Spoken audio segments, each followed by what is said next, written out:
Olá, eu sou Thaís Rocha, criadora e apresentadora do podcast Papo de Veterinária. E no nosso novo quadro Quem Quer Ser Médico Veterinário, eu trago para você informações e percepções sobre o curso, etapas de formação, opções de caminhos e muito mais. Acompanhe nosso quadro nas principais plataformas de streaming, pois toda semana teremos novidades para você. Vamos juntos?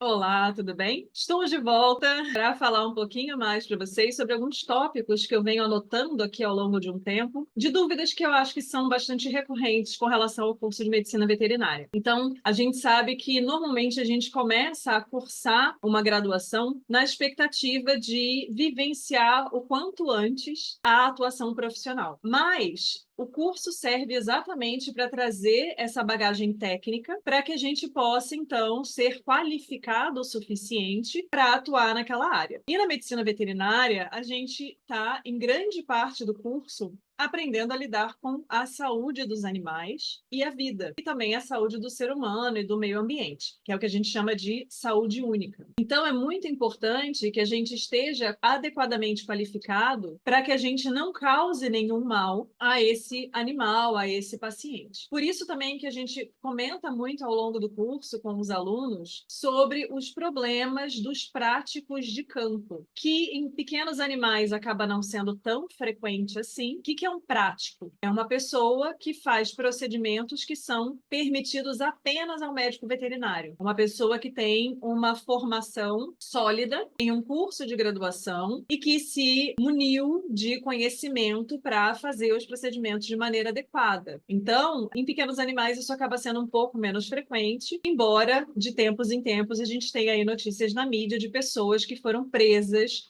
por exercício ilegal da profissão. Em grandes animais, isso já é muito mais problemático, porque no Brasil, culturalmente, a gente sabe que às vezes é difícil um médico veterinário conseguir se deslocar de um ponto ao outro para dar assistência a um animal, e acaba que às vezes o próprio proprietário, às vezes funcionários das fazendas, dos aras, acabam fazendo alguns procedimentos que podem comprometer seriamente a saúde dos animais. Então a gente geralmente entra no curso com essa expectativa de que vai chegar um momento em que eu já vou estar habilitado para começar a ter esse contato mais próximo com os animais e, de alguma maneira, auxiliar ali, né, nesses processos de cura de doenças ou de manutenção da saúde. Quando é que isso acontece? Formalmente, um aluno da graduação, ele não pode atuar sem supervisão até que ele se forme, então, até que ele curse todas as disciplinas, faça o estágio curricular,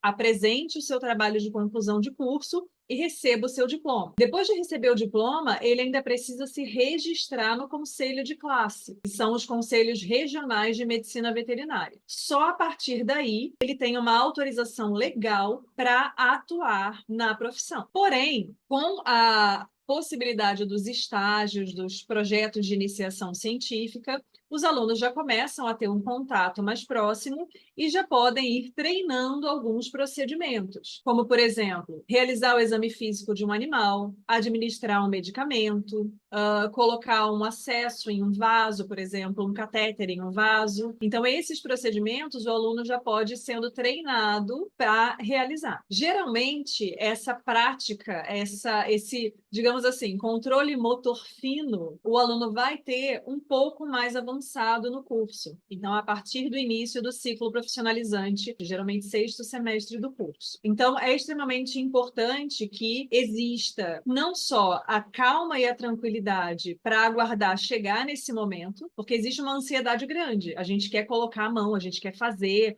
a gente acha que se a gente não estiver ali realizando o procedimento com as nossas próprias mãos, a gente não está aprendendo. E isso é uma grande ilusão. É claro que a parte prática é extremamente importante. A destreza para fazer uma determinada técnica, até a avaliação clínica, né? Quando é melhor fazer uma técnica ao invés de outra, isso vem com a vivência, com a prática, e, é claro, realizando o procedimento. conhecimento. Mas a gente observando um profissional fazer esse procedimento, por exemplo, um procedimento odontológico em um equino, se a gente tiver a oportunidade de colocar a mão e palpar os dentes do animal, acompanhar como é feita a sedação, a colocação do abre-bocas, verificar ali qual é o protocolo de sedação que esse médico veterinário escolheu, qual é o ponto de administração de um anestésico local que ele vai utilizar. Quando a gente tem a oportunidade de observar essas escolhas, esses parâmetros, esses critérios, a gente também está aprendendo. Então, a gente, geralmente, como professor, recomenda aos alunos que segurem um pouco a ansiedade e aproveitem tudo o que eles têm a possibilidade de aprender em um estágio, para que eles tenham cada vez mais conhecimento e mais base para fazerem as próprias escolhas. E por que é importante a pessoa aprofundar o conhecimento e estudar para além da vivência prática? Porque se você não fizer isso, você vai apenas replicar escolhas de outros profissionais. Então, se você não conhece a gama de possibilidades disponível para você, por exemplo, abordar uma determinada situação,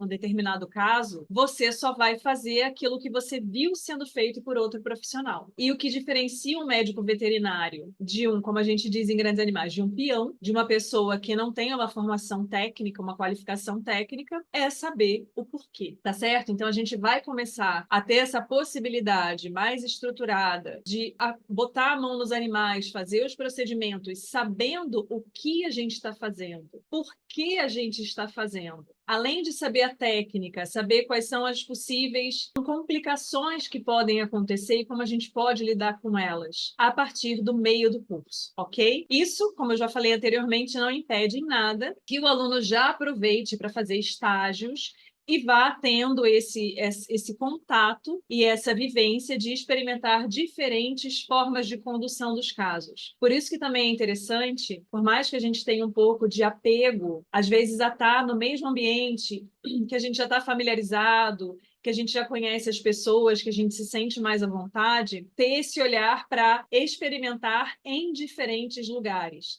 Então, fazer estágio não apenas no hospital escola da sua instituição, mas em clínicas particulares, em fazendas, acompanhar veterinários de campo. E para as pessoas que gostam da área, por exemplo, de tecnologia e inspeção de produtos de origem animal, terem a vivência em diferentes laboratórios. Laboratórios de microbiologia, laboratórios de análise de leite, para identificar se eventualmente não é a atuação no laboratório que te interessa. E aí, muitas vezes, não vai fazer tanta diferença se o que você gosta é aquela rotina de laboratório, qual laboratório você vai trabalhar. Então, você tem um leque aí de opções, de alternativas para a sua atuação profissional no futuro, tá certo? Então, espero ter contribuído aí para o conhecimento de vocês nessa parte, né, de como é o funcionamento do curso de medicina veterinária. É claro que eu falo sempre a partir da minha visão e da minha experiência, e eu deixo aí o espaço aberto para os colegas também fazerem comentários e trazerem as suas percepções. Um grande abraço e até a próxima. Este foi o Papo de Veterinária. Obrigada por ficar conosco até aqui e não esqueça de compartilhar com seus colegas que também gostariam de saber mais sobre a profissão. Toda quarta-feira temos vídeos novos no youtube.com/papo de veterinária e às segundas-feiras